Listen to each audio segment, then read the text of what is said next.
Pai, em nome do Senhor Jesus Cristo, nós queremos te louvar, Senhor Deus, por esta noite que o Senhor preparou para nós, Senhor, noite de edificação, Pai querido, noite de crescimento, Senhor.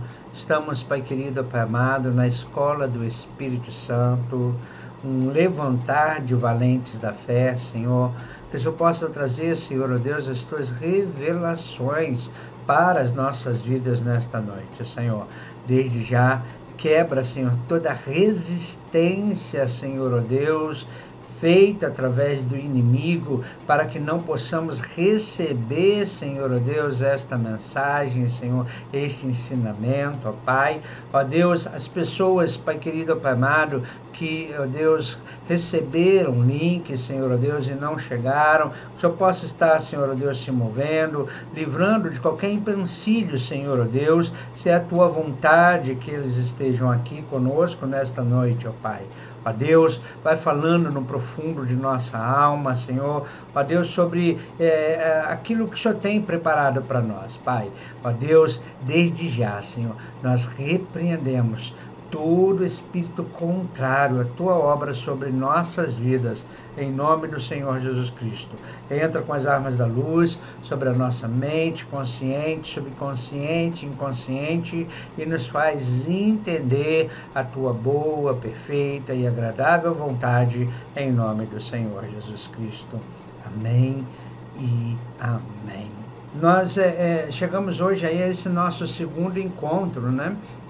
Dentro desse tema, falando do Calvário de Cristo, né? A sua paixão tem sido assim muito forte.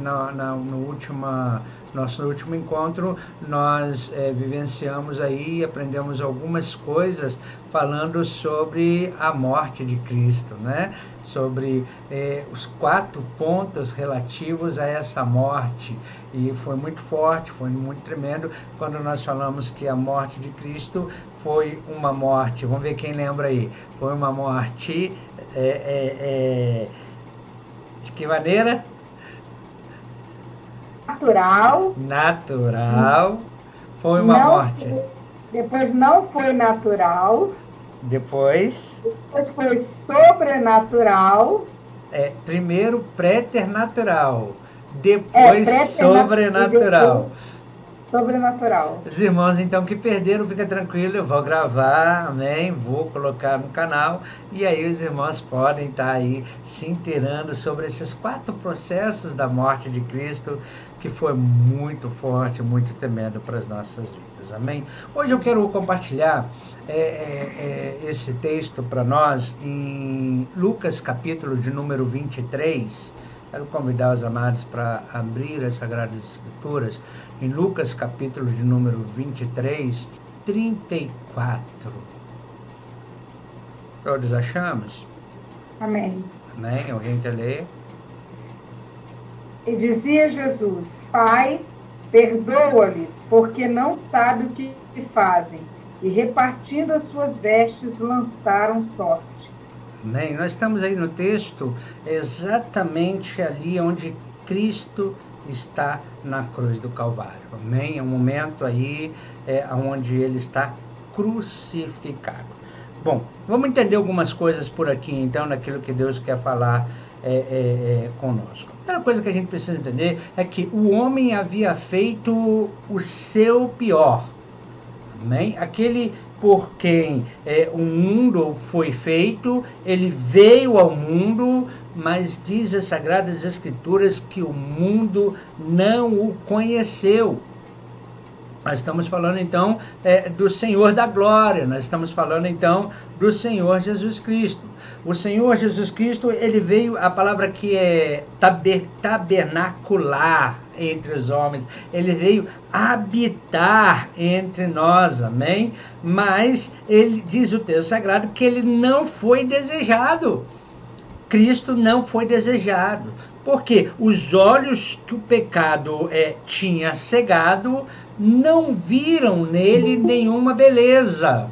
Então, o Senhor da glória, ele veio tabernacular entre nós. O Senhor da glória, o Senhor Jesus Cristo, ele veio habitar entre nós, amém? Entre os homens. Mas, como eu disse, ele não foi aceito, ele não foi desejado. Por quê? Porque os olhos que o pecado tinha cegado não viram em Cristo nenhuma beleza. Nenhuma beleza foi encontrada nele, nenhuma formosura foi encontrado nele, a qual o homem pudesse desejar, tá? Pudessem o aceitar, pudessem o receber. Nós estamos falando do texto em Isaías 53, amém? Onde nós começamos lá no nosso grupo Café, na terça-feira de ontem, falar um pouquinho de Isaías 53, a mensagem, a profecia da vinda de Cristo. Então nós falamos aí sobre isso. Então ele não tinha parecer nenhum, não tinha formosura, então devido ao pecado ter cegado os olhos do homem pecador, o homem não conseguiu enxergar em Jesus, que era o Senhor que veio habitar no meio de nós, amém? Graças a Deus que nós estamos aqui nessa noite, né? Porque Jesus, ele veio habitar entre nós, e nós temos aí essa visão, nós temos esse entendimento aí de que Cristo habita no meio de nós, amém? Tá? Então, entendendo aqui um pouquinho, em seu nascimento, falando do nascimento de Cristo, não havia, voltando aí para um relato da história, eu quero que você atente nesse relato da história, no nascimento de Cristo não havia nem um quarto de hospedaria a qual ele pudesse nascer. E eu acho interessante, missionária Márcia voltou, ok, amém?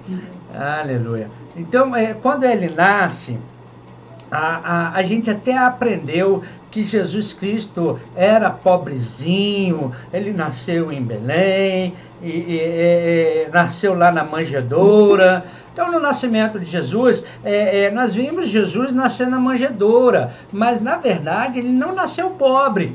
Ele foi para a manjedoura porque não havia hospedagem para os pais estarem instalados, porque havia um censo ali onde toda a população teve que se mover para esse censo. Então, como não havia instalagem, hospedagem para eles, o melhor lugar encontrado foi a manjedoura, ali junto com os animais, aonde Jesus nasceu, amém? E glória a Deus por isso. Deus tem o controle e o domínio sobre todas as coisas, amém? Logo após o nascimento de Cristo, estamos falando de história aqui, revendo um pouquinho de história, o que Herodes faz? Herodes era quem governava. Ele procurou matar Jesus, e isso mostra como haveria de ser um mundo hostil contra a pessoa do Senhor Jesus Cristo. E como isso predizia o que viria por vir, o que estaria por vir, o clímax da vida de Cristo e da inimizade do homem para com Cristo, que viria aí então no resultado final de que ele seria crucificado, amém? Tá? Então nós estamos aí, para quem chegou agora, então no texto de Lucas capítulo 23, versículo de número 34, amém? Tá? Aonde então Cristo fala: Pai, perdoa-lhes porque não sabem o que fazem. Então, repetidas vezes, a gente vê nas narrativas bíblicas, os seus inimigos tentaram destruir. Repetidas vezes, os inimigos de Cristo tentaram destruir. E agora a gente vê os desejos deles sendo concebidos ali na cruz do Calvário. O desejo de morte, de destruição, sendo ali realizado no Calvário.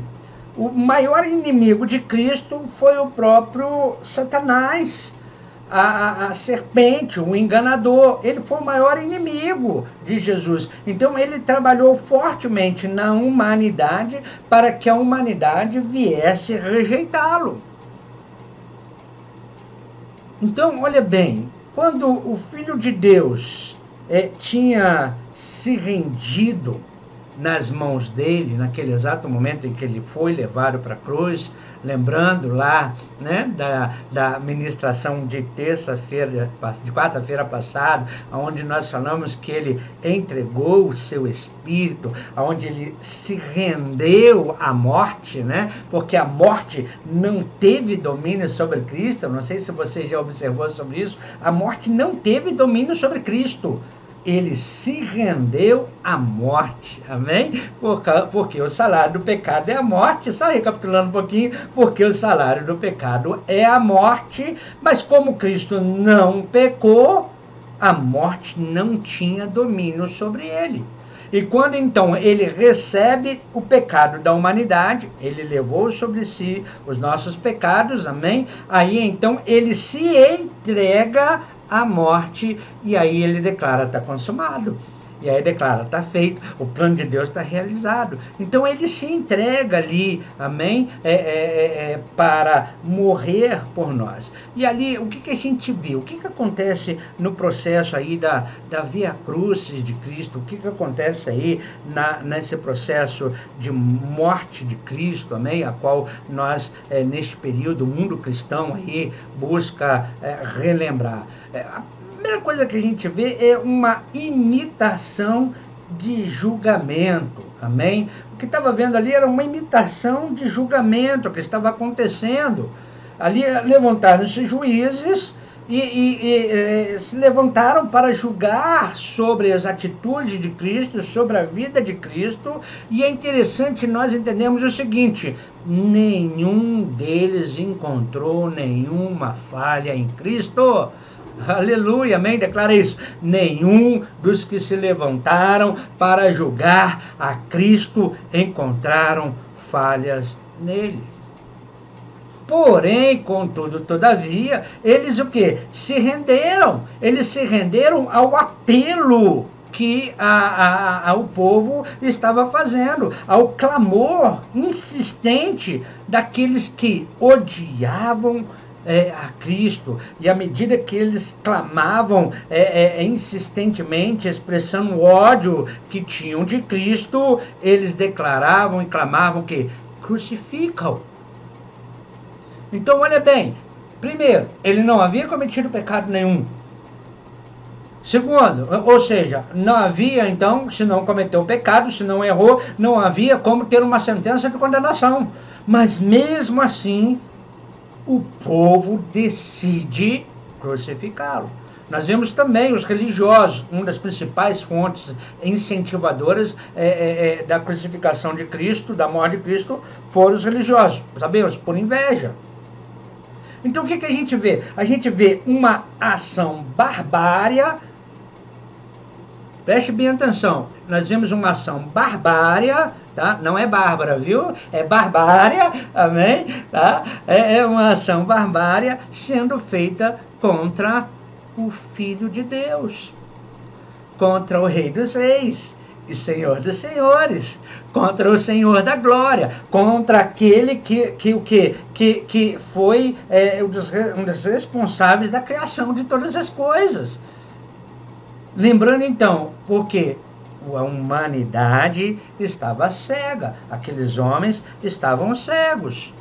Eles não tinham ali a visão de quem era o Cristo. Você tem, aí eu paro para você pensar, você tem a visão de quem é o Cristo? Realmente você tem esta consciência de quem é o Cristo que nós celebramos aí, né? Falando do mundo cristão, que nós celebramos a Páscoa, porque todos nós celebramos a Páscoa, amém? Você tem consciência de quem é esse Cristo? Ou você ainda não se deu por conta justamente sobre isso, essa morte que veio sobre este homem? Essa morte que veio no Calvário, essa morte que veio na cruz, foi uma morte que satisfez, tá, os desejos implacáveis dos inimigos de Jesus e principalmente do inimigo da humanidade. Quem que é o inimigo da humanidade? Satanás, seus demônios. Eles tinham, Satanás, ele tinha um grande temor de uma palavra profética escrita em Gênesis, capítulo de número 3, onde Deus falou para a serpente: olha, vai nascer do ventre da mulher um que vai pisar a sua cabeça. E durante toda a história bíblica, homens nasceram e o diabo se levantou contra eles, com medo de serem a pessoa na qual pisaria a cabeça. E agora faz a mesma coisa, ele tenta a mesma coisa sobre o Senhor Jesus Cristo. Tanto que Jesus ele foi tentado 40 dias e 40 noites no deserto, porém sem sucesso pelo tentador. Então imagina a fúria, imagina ali a fúria implacável do inimigo de Cristo, usando também o homem cego com o propósito de não deixar ser Cristo aquele que pisaria a cabeça da serpente. Então a gente vê o que foi decidida uma morte de sofrimento. Foi decidido para Cristo uma morte de vergonha intensa. Foi uma cruz, tinha sido assegurada ao Senhor Jesus Cristo, sem que ele fosse verdadeiramente condenado. E a Bíblia fala que é maldito todo aquele que é pendurado no madeiro. Então, aquele que não foi condenado e que nenhum homem encontrou falha nele. Preste bem atenção, nenhum homem, falando homem, tá? Amém? Ele fala o homem é falho e tal, nenhum homem encontrou falha nele. Isso é forte demais. Quando ele passa lá 4 dias sendo avaliados lá pelos doutores da lei, não encontraram falha nele. Mas mesmo assim, a cegueira os levou a crucificar a Cristo. Mesmo assim, a ação implacável do inimigo levou à crucificação. É preciso a gente entender o seguinte: o inimigo de nossas vidas não nos ama. Você que tem Cristo como Senhor da sua vida, você que adora Cristo, amém? O inimigo da sua vida não te ama.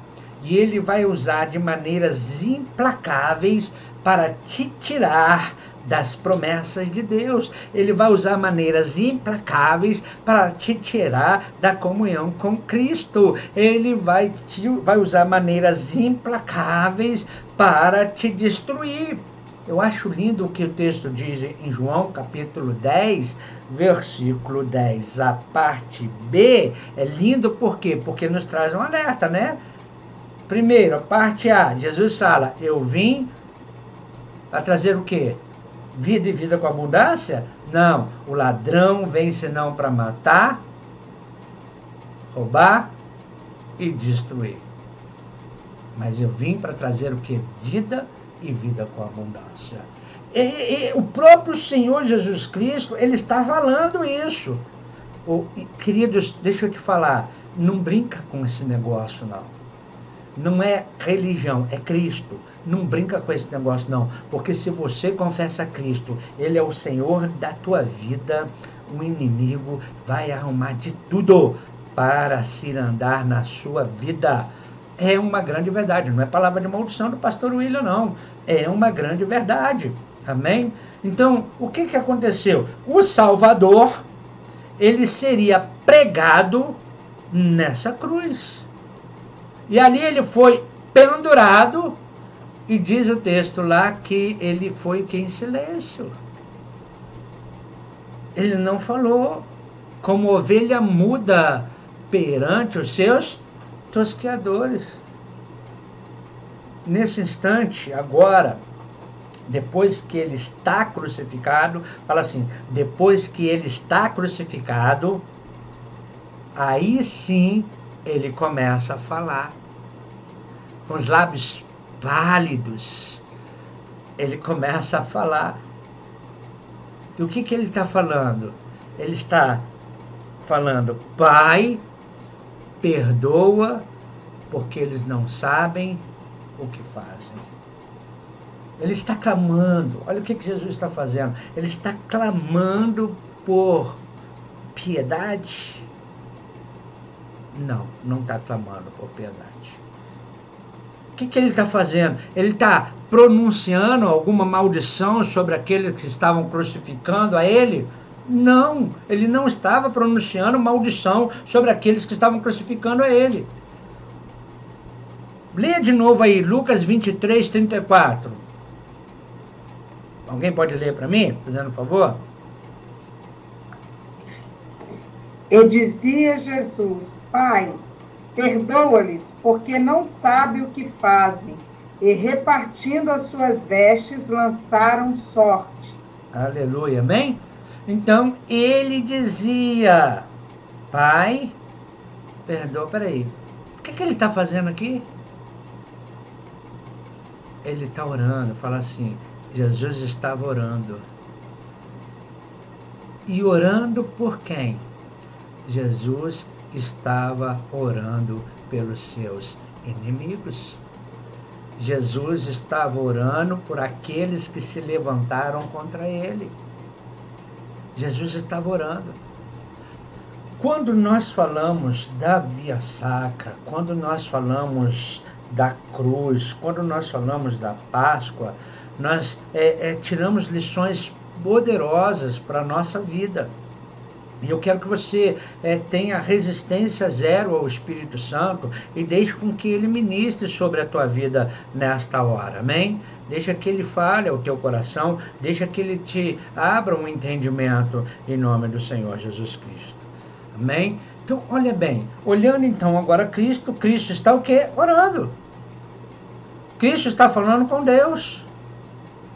Em seu ministério terrenal, Cristo buscou em todos os momentos deixar para mim, para você, para toda a humanidade, ensinamentos preciosos em relação à vida e o reino de Deus e o reino dos céus. Nós não conhecíamos nada sobre o reino dos céus. Nós não conhecíamos nada sobre uma vida reta fora do pecado. Nós não conhecíamos. Jesus foi o exemplo. Jesus foi o modelo. Jesus foi aquele que veio por Deus para nos mostrar que tem como viver uma vida sem pecar. Jesus foi o instrumento de Deus, tá? Aliás, o próprio Deus veio encarnado, amém? Para nos mostrar sobre como viver neste mundo sem estar contaminado no pecado. Como viver neste mundo e viver o reino dos céus neste mundo. Eu quero viver o reino dos céus nesse mundo. Você quer comigo aí? Amém? Então dá glória a Deus aí, vai. Amém? É isso que ele veio fazer. E no Calvário, preste bem atenção, em seus últimos momentos, antes da sua morte, ele tem deixado ensinamentos preciosos. Ele tem deixado ensinamentos poderosos para nós. Vou repetir. Pai, perdoa-lhes, porque não sabem o que fazem. Fala isso aí de novo, vai, repete aí. Pai, perdoa-lhes, porque não sabem o que fazem. Essa é a primeira das palavras de ensinamentos poderosos na cruz que o Senhor apresenta. Amém? Analisando, Lucas capítulo 3, versículo 21. Alguém pode ler para a gente, fazendo um favor? E aconteceu que, como todo o povo se batizava, sendo batizado também Jesus, orando ele, o céu se abriu. Amém? Olha, eu estou falando aqui do momento final, da morte de Cristo, amém? Tá? Momentos finais no processo terrenal de Cristo. Porque após a cruz muda toda a história. Após a cruz muda toda a amplitude em relação à terra e reino dos céus. Agora, olha bem, eu estou falando do final. No final nós vemos o quê? Jesus fechando com oração. E agora em Lucas, a gente viu aqui, Lucas está antes, que Jesus ele começa o seu ministério, o quê? Orando. Então, de começo ao fim, não faltou oração para Jesus. Queridos, guarda isso no coração de vocês. Do começo ao fim, não deixa faltar oração na tua vida. Não deixa faltar. Ele deixou o exemplo. Certamente, ele nos deixou o exemplo. Porque agora não mais aquelas mãos, preste bem atenção, não mais aquelas mãos ministrariam ao doente, pois aquelas mãos estavam pregadas no madeiro cruel. Não mais aqueles pés poderiam levá-los nas tarefas de misericórdia, pois agora aqueles pés estavam presos no madeiro cruel. Não mais ele poderia se ocupar na instrução dos apóstolos. Por quê? Porque eles tinham esquecido e fugido daquilo que Jesus havia instruído. Preste bem atenção. Como, então, ele se ocupou naquele momento? A gente vê o quê? Na vida de Cristo, em todo momento, ele se preocupou comigo e com você. Na vida de Cristo, em todo momento, ele se preocupou com a humanidade. Em todo momento. E na cruz, não poderia ser diferente. Ele aplica o princípio, o ministério da oração. Ele continuou fazendo a obra. Aleluia, amém? Será que você consegue enxergar isso agora? Quer dizer, nem a cruz paralisou o ministério terrenal de Cristo. Nem a cruz paralisou. Isso aí, queridos, olha, põe atenção aí o que eu vou falar, amém? Posso falar? Posso falar? Ninguém vai sair correndo, não. Ninguém vai desligar agora, não. Posso falar? Faz assim, posso falar, posso falar, posso falar, posso falar. Pois é, tem uma lição tremenda pra gente aí, queridos. Se nem na cruz, mãos pregadas, pés pregados, Jesus parou de fazer a obra, quantas vezes nós arrumamos desculpas para não fazer a obra? Quantas vezes? Põe atenção nisso. Talvez você possa ser alguém, uma pessoa, por razão de idade, de doença, que não é mais capaz de trabalhar naquela atividade forte na vinha do Senhor. Possivelmente os dias de outrora, de ontem, né? Você era um professor, um pregador, um professor de escola bíblica dominical, um distribuidor de panfletos, mas agora você está em casa. Como, pastora? Ih, a pastora pegou pesado agora. Falou assim, você está em casa, pegando poeira. Você está em casa, pegando poeira. Amém? Tá? Você está em casa. Por algum motivo, impossibilitado de fazer o ID. Eu não sei qual é a situação sua, eu não sei quando alguém for ver essa mensagem, mas talvez Deus está te confrontando nesse exato momento, talvez você esteja impossibilitado de fazer o ID e acha que não tem mais nada para você fazer no reino de Deus. Tem sim, querido. Tem sim. Você precisa entender que se você ainda está aqui nesta terra, Deus tem um propósito para a tua vida. Amém? Fala assim, põe a mão no teu coração. Olha, ainda que eu esteja parado hoje, Deus tem um propósito na minha vida. Quem sabe Deus não está te deixando aí, você mais um pouquinho nessa vida, porque todos nós queremos chegar lá na glória, amém? Mas se você está paralisado, está parado por algum contexto desse, por exemplo, quem sabe Deus não está querendo que você pare um pouco para se enganjar no ministério de oração, queridos. Começar a orar. E através dessa oração, passando a ser ativo no ministério de oração, talvez você possa depreciar, mas ministério de oração. Eu quero que você lembre o que Jesus fez, o que o seu Salvador fez. Ele orou por outros, orou por pecadores, até mesmo em suas últimas horas de vida, ele continuou orando. Para e pensa um pouquinho. Bom, o que eu estou fazendo na seara? Aonde eu estou enganjado na seara? Eu entreguei a minha vida a Cristo, aleluia. Eu conheço a palavra de Deus, mas o que eu estou enganjado na obra que Ele me chamou para fazer? Ele te chamou para fazer uma obra. E essa obra tem um propósito: salvação de vidas. Aplica aí uma lição na sua vida. Jesus estava orando pelos seus inimigos, e ao orar por seus inimigos, Cristo não somente colocou diante de nós um exemplo perfeito de como devemos tratar aqueles que nos prejudicam e nos odeiam, mas Ele também nos ensinou a nunca considerar algo como além do alcance da oração. Se você ora, tudo é possível que crê. Se você ora, não tem uma barreira. Você pode ir mais longe. Fala assim: se eu começar a orar, eu posso ir mais longe.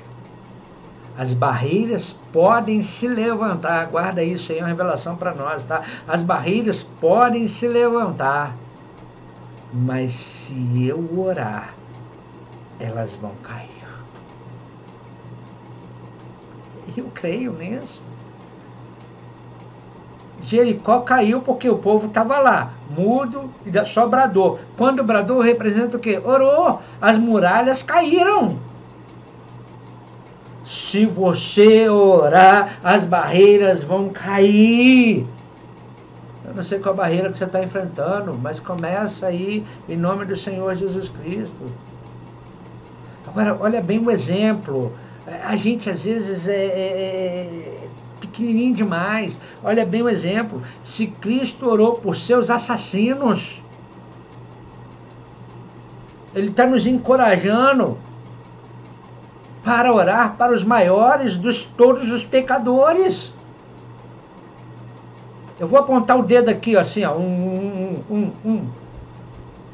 Quantos daqueles que você conhece que te magoaram, que te feriram, que te machucaram, que te apedrejaram, que falaram mal contra você e tal, e tal, e tal. Sabe o que Cristo está falando? Ore!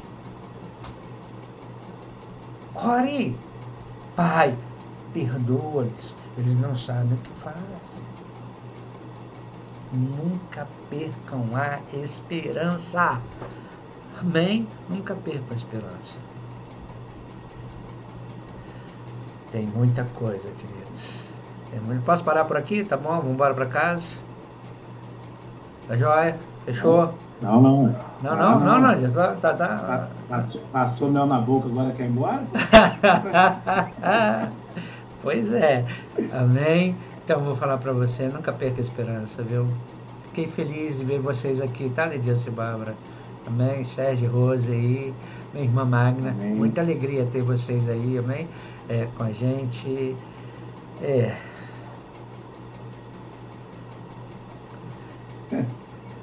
Filhos. Aleluia. Deus faz. Deus faz.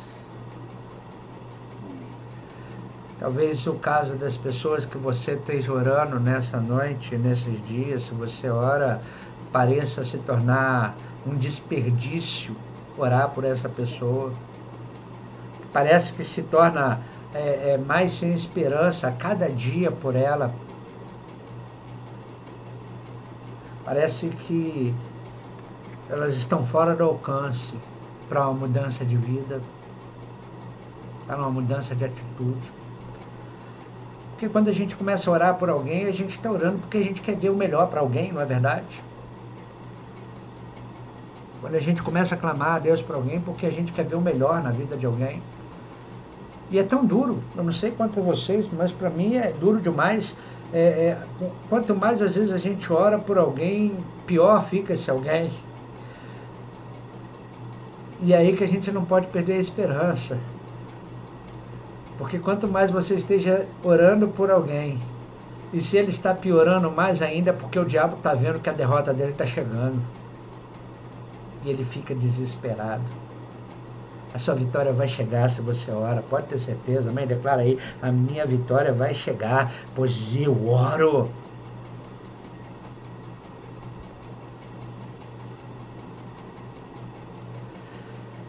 Ai, ai. A verdade é que quando a gente vai se tornando incrédulo, a gente vai se tornando um inimigo aberto de Cristo. E foi isso que levou Cristo à cruz. O povo se tornou incrédulo. O povo não acreditou. Então o resultado foi a cruz. Cristo, ele orou por seus inimigos. Eu quero que você, nessa noite, a lição que a gente aprende é que você pare de olhar para os gigantes, pare de olhar os povos que se levantam contra você. Josafá, lembrando aí da história de Josafá, que ministramos alguns poucos dias. Pare de olhar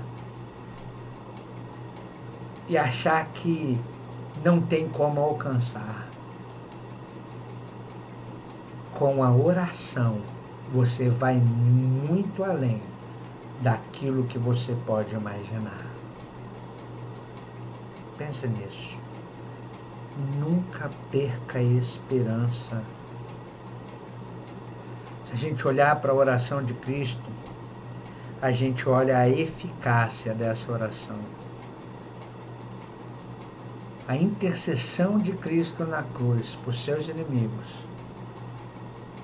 ela recebe uma resposta poderosa e definitiva para aquele povo que o crucificou. Preste bem atenção, fala assim: se eu orar, Deus pode mover a meu favor. Olha Atos dos Apóstolos, capítulo 3, versículo 17. Eu só estou no começo.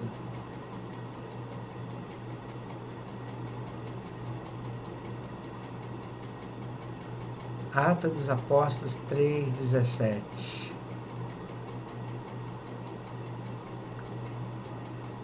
E agora, irmãos, eu sei que o fizeste por ignorância, como também os vossos príncipes. Olha, Atos dos Apóstolos, a resposta foi a visita ali, a ação ali, a conversão ali, amém?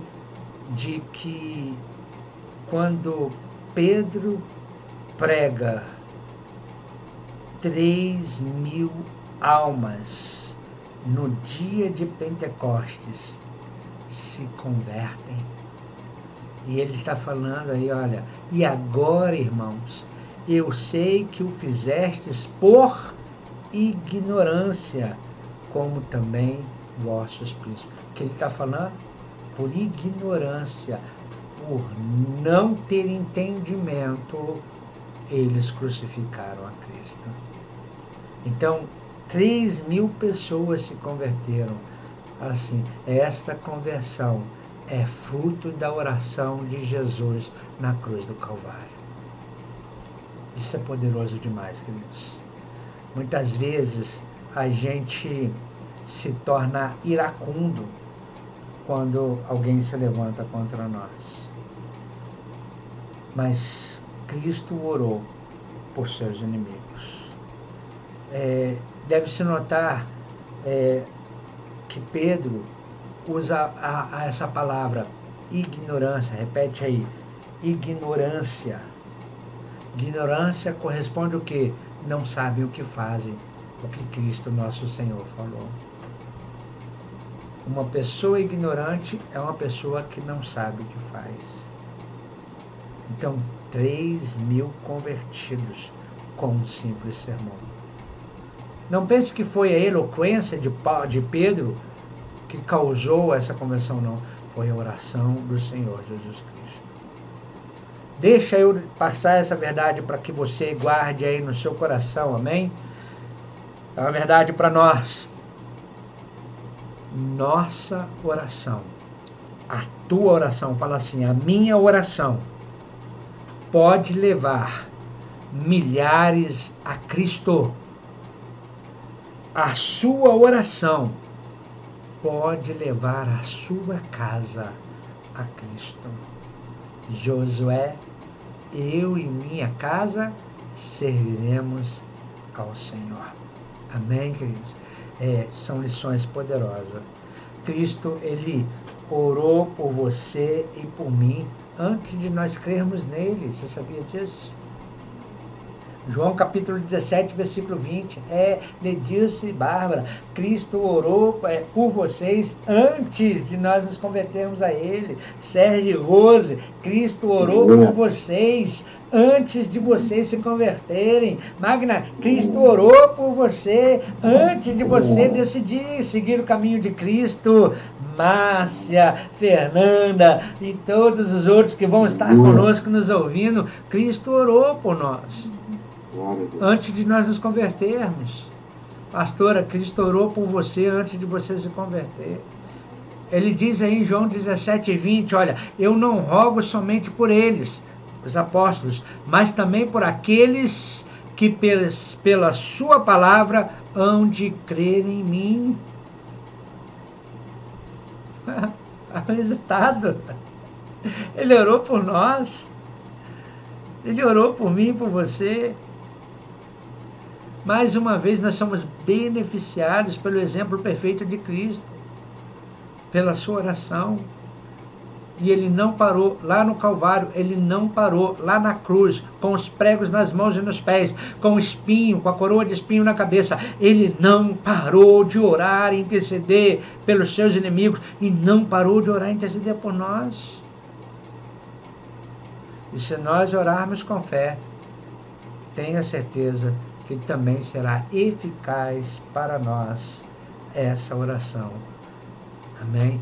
E ela vai alcançar, com certeza, os perdidos que estão à nossa volta e da tua casa.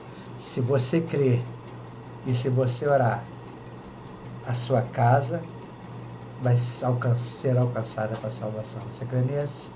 Milagres vão acontecer. A partir de hoje, milagres vão acontecer. Restaurações vão acontecer na sua família, na sua vida. Portas vão se abrir. Amém? Você acredita nisso? Amém, eu creio. Bom, queridos. Eu recebo. Aleluia. Glória a Deus. Bom, eu quero deixar para você aí esse entendimento. E até aqui nós tivemos uma pequena introdução daquilo que Deus está fazendo. Amém? Nós vamos estudar muito mais nesse texto bíblico. Amém? E eu tenho certeza que a partir de agora você está pronto para começar um novo tempo na tua vida. Amém? E dizia Jesus, Pai, perdoa-lhes porque não sabem o que fazem. Essa é a palavra do Senhor para nós nessa noite. Aleluia. Missionária Márcia, uma oração breve aí para nós, amém? Por causa do tempo. Pai, te louvamos e te agradecemos, Senhor, por esse momento que aprendemos da Tua palavra. Continue a falar nos nossos corações, esteja gravado na tábua do nosso coração, Senhor, essa palavra. E que nós venhamos praticar, ó Deus, buscar a Ti em oração, para que nós possamos alcançar coisas grandes e, Senhor Deus, a salvação da nossa casa, familiares, amigos, vizinhos, ó Pai, e o mundo para Ti. Te louvamos e te agradecemos em nome do teu Filho amado Jesus Cristo. Amém. Amém. Amém, queridos. A nós é motivo de alegria ter todos vocês conosco nessa noite. Quero fazer um convite, amém, para o nosso grupo aí presencial, amém. Esse domingo vai ser na tua casa, missionária, está confirmado? Amém? Esse domingo a gente vai estar lá no bairro de Fátima, amém? Na casa da missionária, às 18 horas, viu, irmãos? Aí nossos encontros são às 18 horas, tá? Nós vamos estar lá na casa da missionária às 18 horas e terça-feira na casa da nossa irmã Fernanda, aqui no Aero, tá bom? Às 19 horas e 30 minutos, juntos ali, compartilhando da palavra de Deus. Quero estender o convite a todos vocês que Ele está conosco aí no presencial, em nome do Senhor Jesus Cristo. Amém, queridos? Tá? Deus abençoe a todos, amém? Que o Senhor ministre o coração de vocês. Oro aí pela recuperação da saúde, amém? Do Sérgio, da Rose, também de Edilamar, que não esteve conosco hoje. Que o Senhor possa estar restaurando a saúde de vocês, em nome do Senhor Jesus Cristo. Amém? Deus abençoe a todos, amém? Que o Senhor abençoe e nos guarde. Que o Senhor faça o seu rosto resplandecer sobre nós e tenha misericórdia de nós. Que o Senhor sobre nós levante o rosto e nos dê a paz. Que nos dê o resto de semana abençoado. Amém? A paz do Senhor a todos. Amém? Paz, Senhor. Senhor. Paz, meu pastor. Senhor. Jesus.